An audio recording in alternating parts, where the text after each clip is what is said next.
A Maldição de Canaã, de Eustace Mullins. Nesse livro, a maçonaria não é um clube fraternal benigno do século XVIII, originado das guildas de pedreiros, mas sim um veículo institucional moderno de uma antiga linhagem cananeia e de um culto demoníaco que remonta diretamente de Caim, irmão de Abel, o primeiro assassino, e a maldição de Canaã pronunciada por Noé após o dilúvio.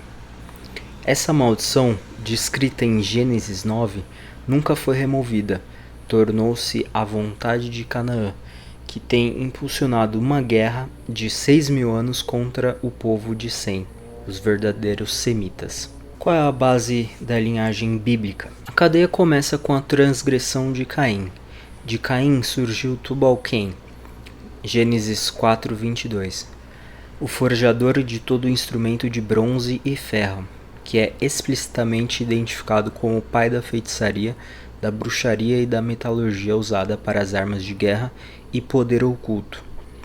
De acordo com o livro de Enoque, os anjos decaídos, entre aspas, observadores, ensinaram a feitiçaria, bruxaria e a metalurgia para os humanos da linhagem de Caim, além de procriar com as mulheres, criando os Nephilim, meio anjo e meio humanos. A irmã de Tubal-Cain, Naamá, com o conhecimento proibido disponibilizado pelos observadores, introduziu o sacrifício humano e o canibalismo no mundo. Sua união incestuosa com seu parente Ham, filho de Noé, produziu Canaã, sobre quem recaiu a maldição de Noé. Maldito seja Canaã, servo do servo será aos seus irmãos. Esta não foi uma maldição comum, foi um decreto divino de que a linhagem cananeia perpetuaria a rebelião, a adoração de demônios e o sacrifício de crianças e a inversão da lei de Deus. Os cananeus levaram essas práticas adiante. Bosques dedicados a Baal, o deus cananeu da tempestade e da fertilidade,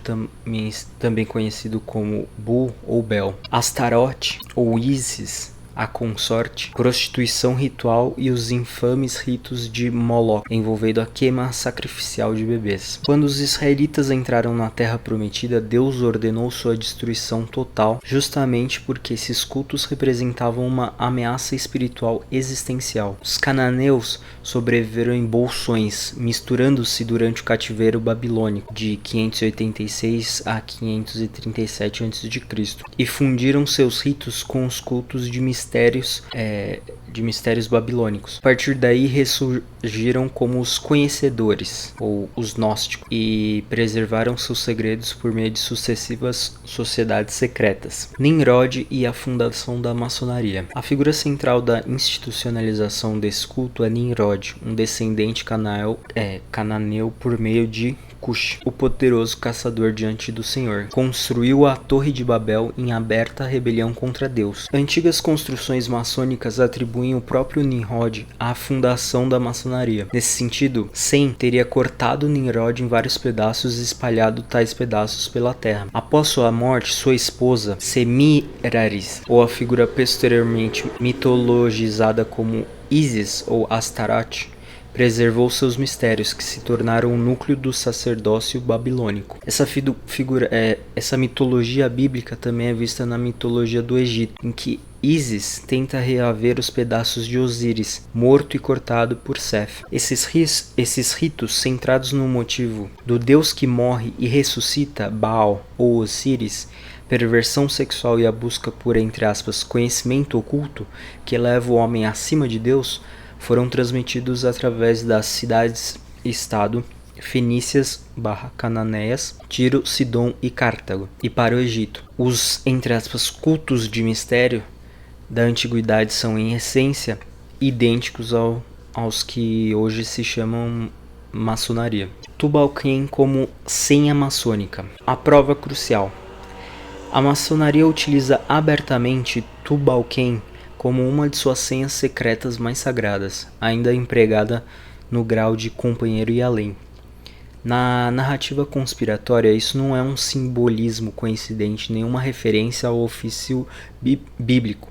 É o reconhecimento literal de uma descendência da linhagem amaldiçoada de Caim. O ritual maçônico, assim, invocaria o espírito do primeiro artífice de armas e feitiçaria, incorporando o poder oculto cananeu em cada iniciado. O nome sobrevive em 2 pontos fundamentais: a senha em si e a implicação de que os descendentes de Caim seriam os verdadeiros construtores da civilização, em termos de rebelião. Jabulon, o nome sincrético da divindade híbrida cananeia egípcia. A prova mais explícita é encontrada no grau do arco real do rito de York, historicamente em muitos trabalhos do rito escocês. Quando o candidato chega ao clímax do ritual, recebe um nome sagrado e misterioso do Ser Supremo, Jabulon, às vezes Jabulon. Isso não seria uma composição inocente de títulos divinos antigos, como afirmam explicações maçônicas oficiais. Seria uma invocação tríplice deliberada de um deus híbrido pagão. Yahweh, Jeová, o deus hebraico, com Bu ou Baal, a principal divindade cananeia, deus da fertilidade / tempestade, cujo culto envolvia prostituição sagrada e sacrifício de crianças. Ion, Osíris, deus solar egípcio e divindade que morre e ressuscita, associado a mistérios de ressurreição e simbolismo fálico. Ao compelir o iniciado a pronunciar Jabulon, ajoelhado diante de um altar com esquadro e compasso, a maçonaria importaria um juramento sincrético que equipara o deus da Bíblia a Baal e a Osíris. Isso seria, nessa narrativa, a blasfêmia máxima: unir o Deus vivo aos próprios demônios que ele ordenou destruir. Então o ritual recriaria a prática das antigas escolas de mistério de revelar a, entre aspas, palavra perdida apenas aos eleitos, preservando o, entre aspas, segredo cananeu de que o homem pode se tornar Deus por meio de conhecimento, rituais de sangue e inversão moral. A agenda cananeia continua por meio da maçonaria. A maçonaria funcionaria hoje como um principal meio de transmissão dessa rebelião antiga. Seus graus revelariam progressivamente a, entre aspas, luz da gnose cananeia. A rejeição do cristianismo e do judaísmo ortodoxo em favor de um grande arquiteto do universo, cuja verdadeira identidade seria o composto Jabulon-Baal/Osíris. Graus mais elevados, especialmente o 33º, iniciariam membros selecionados no programa completo, controle de finanças, governos, mídia e religião, para concretizar o triunfo final da maldição. O objetivo, conforme essa visão, seria a eliminação do povo de Sem e o estabelecimento de uma nova ordem mundial cananeia. Isso explicaria, segundo essa narrativa, por que os símbolos maçônicos, o olho que tudo vê, o obelisco, o pentagrama e as 2 colunas, lembrariam a arquitetura de templos cananeus, fenícios e egípcios, e por que lojas maçônicas teriam atuado nos bastidores da revolução, de revoluções bancos centrais e processos de secularização.